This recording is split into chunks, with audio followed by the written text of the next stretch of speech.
વિદ્યાર્થી મિત્રો કેજે એજ્યુકેશન ચેનલમાં આપનું સ્વાગત છે।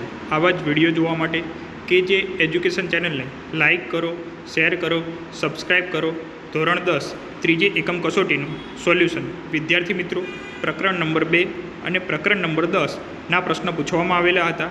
તો પહેલો પ્રશ્ન, એક દ્રાવણ પૂરા લિટમસ પેપરને લાલ બનાવે છે, તેની પીએચ લગભગ ખાલી જગ્યા હશે।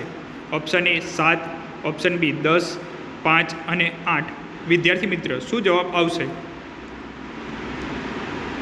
જો અહીંયા લખેલું છે કે પૂરા લિટમસ પેપરને લાલ બનાવે, તો આપણે કહી શકીએ કે એસિડ બનાવે। કોણ બનાવશે? એસિડ, એટલે કે એ ભૂલા। અને બીજું છે કે બેઝ પદાર્થ લાલ લિટમસ પેપરને ભૂરું બનાવે, એટલે કે બેલાભુ। એ રીતના આપણે યાદ રાખી શકાય કે બેઝ પદાર્થો હોય એની પીએચ 7 થી 14 વચ્ચે હશે, અને એસિડિક પદાર્થો હશે તો એની પીએચ 0 થી 7ની વચ્ચે હશે, અને જેની પીએચ 7 હોય એને આપણે તટસ્થ દ્રાવણ તરીકે ઓળખવામાં આવે છે। પી એટલે કે પોટેન શબ્દ છે કે જે જર્મન શબ્દ છે, જેનો અર્થ શક્તિ થાય છે। એટલે કે વિદ્યાર્થી મિત્ર અહીંયા તમારે 7 કરતાં ઓછો જવાબ હશે એ આવશે, એટલે કે ઓપ્શન નંબર સી જવાબ શું આવશે? 5। ચલો, એસિડ સ્વાદે ખાલી જગ્યા હોય છે, ખાટા, મીઠા, તુરા, ખારા। શું આવશે વિદ્યાર્થી મિત્રો? એસિડ સ્વાદે ખાટા હોય છે, તો જવાબ આવે ખાટા, બરાબર। એ પૂરા લિટમસ પેપરને લાલ રંગમાં ફેરવે છે, મેં હમણાં જ તમને કીધું એ ભૂલા। અને બેજ સ્વાદે કેવા હશે? તુરા। અને બેજ લાલ લિટમસ પેપરને ભૂરા રંગમાં ફેરવે, એટલે બેલાભુ। એ રીતના તમારે યાદ રાખવાનું રહેશે। લિટમસ એક કુદરતી સૂચક છે। મોસ્ટ આઈએમપી એમસીક્યુ વિદ્યાર્થી મિત્ર, લિટમસ શું છે? કુદરતી સૂચક છે, જે લાઇકેન નામની વનસ્પતિમાંથી મળે છે। એ જ રીતના કૃત્રિમ સૂચકો તરીકે મિથાઇલ ઓરેન્જ અને ફિનોપ્થેલિનનો પણ ઉપયોગ થાય છે, એટલે અહીંયા આવશે ખાટા। ત્રીજું, માનવ આંખ પોતાના આ ભાગ પર પ્રતિબિંબ રચે છે, પારદર્શક પટલ, કનિનિકા, કીકી કે નેત્રપટલ। તો વિદ્યાર્થી મિત્રો કે પ્રતિબિંબ ક્યાં રચાય છે, જેના કારણે આપણે વસ્તુને જોઈ શકીએ છીએ? શું આવશે?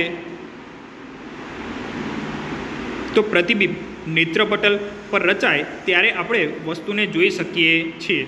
તો નેત્રપટલ પર વસ્તુનું વાસ્તવિક અને ઉલટું પ્રતિબિંબ રચાય છે, તો જવાબ આવશે નેત્રપટલ।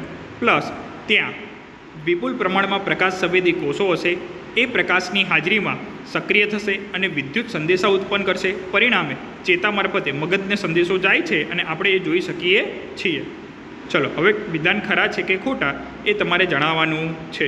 તો ચોથું, લિટમસ એ કૃત્રિમ સૂચક છે। શું આવશે વિદ્યાર્થી મિત્રો? હમણાં જ આપણે જોયું થિયરીમાં, તો અહીંયા આવશે ખોટું વિધાન, કારણ કે લિટમસ એક પ્રકારનો કુદરતી સૂચક છે। સૂચક એટલે શું? તો એસિડ અને બેઝની હાજરી ચકાસવા માટે વપરાય, બરાબર, જ્યારે મિથાઇલ ઓરેન્જ અને ફિનોપ્થેલિન કૃત્રિમ સૂચક છે। તો ચોથું શું આવશે? ખોટું। પાંચમું, સફેદ કપડા પર કઢીના ડાઘા પર સાબુ ઘસવાથી લાલાશ પડતા કથ્થાઈ રંગનો ડાઘ પડે છે। તો એ થિયરીમાં લખેલું છે કે બેઝિક છે, તેથી કસવાથી લાલાશ પડતા કથ્થાઈ રંગનો બને છે, તો એ વિધાન આવશે વિદ્યાર્થી મિત્રો સાચું, બરાબર। ચલો, પછી છઠ્ઠા નંબરનું, આંખના ડોળાનો વ્યાસ આશરે 2.3 mm છે। ચલો, શું આવશે વિદ્યાર્થી મિત્રો?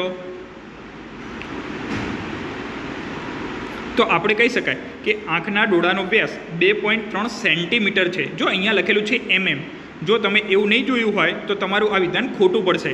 તો અહીંયા આવશે સેન્ટીમીટર, પણ અહીંયા લખેલું છે mm એટલે કે મિલીમીટર, તો વિધાન કેવું આવશે? છઠ્ઠા નંબરનું ખોટું।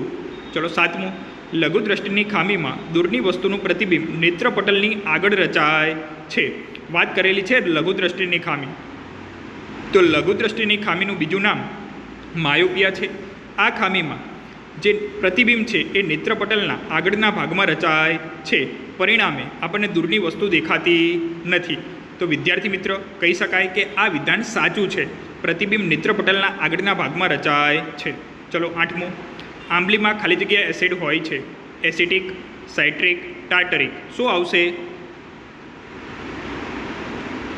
તો આપણને ચેપ્ટરમાં કોષ્ટક આપેલું છે, તો એમાં લખેલું જ છે કે આંબલીમાં ટાર્ટરિક એસિડ હશે, તો શું આવે વિદ્યાર્થી મિત્રો? Tartaric acid.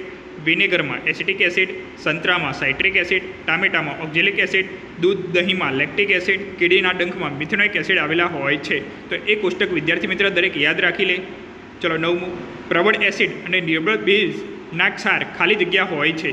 જે વસ્તુ પ્રબળ હોય ને એ વિદ્યાર્થી મિત્ર જવાબ આવે. જો અહીંયા તમને કીધેલું છે પ્રબળ એસિડ અને નિર્બળ બેઝ, તો પ્રબળ અહીંયા શું છે? એસિડ. તો એનું પીએચનું મૂલ્ય 7 કરતાં ઓછું હોય. પરંતુ જો બંને પ્રબળ હોય, ધારો કે પ્રબળ એસિડ પ્રબળ બેઝ, તો આવશે તટસ્થ. જ્યારે એક બાજુ ધારો કે નિર્બળ એસિડ અને પ્રબળ બેઝ હોય, તો જે પ્રબળ હોય એટલી પીએચ આવે. બરાબર. તો અહીંયા વાત કરેલી હતી પ્રબળ એસિડ, તો પીએચ જે ક્ષાર હશે એ એસિડિક હશે. બરાબર.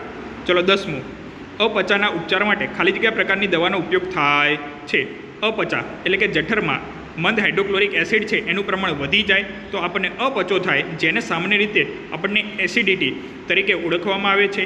આના માટે આપણે બેઝિક પદાર્થો અથવા પ્રતિ એસિડ અથવા એન્ટાસિડ પદાર્થ લેવામાં આવે છે. મેગ્નેશિયમ હાઇડ્રોક્સાઇડ અથવા મિલ્ક ઓફ મેગ્નેશિયાનો આપણે ઉપયોગ કરીએ છીએ. તો અહીંયા આવશે એન્ટાસિડ. બરાબર જવાબ. ચલો 11મું, કાચના પ્રિઝમ વડે થતા શ્વેત પ્રકાશનું વિભાજન દરમિયાન ખાલી જગ્યા રંગના પ્રકાશનું વિચલન સૌથી વધુ થાય છે. તો તમને ઓપ્શન આપેલા છે લાલ, જાંબલી કે પીળો. તો શ્વેત પ્રકાશનો સૌથી વધારે વિચલન એટલે કયો રંગ સૌથી વાંકો વળે? તો સૌથી નીચે કયો આવશે વિચલનમાં? જાંબલી. અને જાંબલી રંગનો વેગ સૌથી ઓછો હશે, જ્યારે સૌથી ઓછું વિચલન એટલે કે લાલ રંગનું થશે અને એનો વેગ સૌથી વધારે જોવા મળે છે.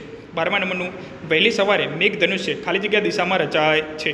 પૂર્વ, પશ્ચિમ, દક્ષિણ. એટલે કે વહેલી સવારે કીધું છે એટલે કે સૂર્ય પૂર્વ દિશામાં હશે, એટલે કે મેઘધનુષ્ય સૂર્યની વિરુદ્ધ દિશા એટલે કે પશ્ચિમ દિશામાં રચાય છે. તો એનો જવાબ શું આવશે? પશ્ચિમ દિશા.